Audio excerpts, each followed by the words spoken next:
Despite ongoing risk of nosocomial outbreaks of COVID-19, we don't have estimates for the transmission rate and basic reproduction number of SARS-CoV-2 within hospital environments.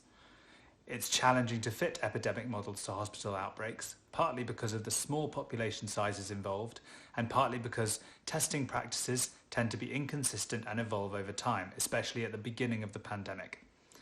Here we've estimated patient-to-patient transmission rate and basic reproduction number, R0, from a densely sampled outbreak in a long-term care facility during the first wave in France.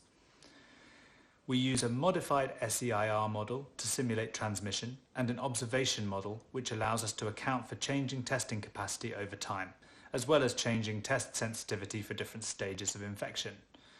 We explored two different kinds of models, one with a single phase of transmission with a single transmission rate, and the other with two phases, each with its own transmission rate separated by the date on which contact precautions were implemented in the hospital.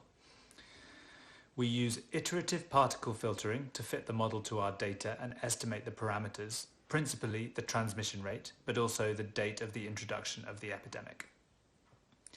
Firstly, we fit both models to the combined data across the whole hospital and find that the two-phase model better fits the data. This gives us a high initial R0 which drops by 85% after contact precautions are introduced. Secondly, we fit the one-phase model to each individual ward, which is challenging given the small population sizes, but gives meaningful lower bounds and point estimates for the transmission rates in each ward. The results show considerable heterogeneity between wards, which might be attributable to differences in contact rate or in adherence to preventive measures.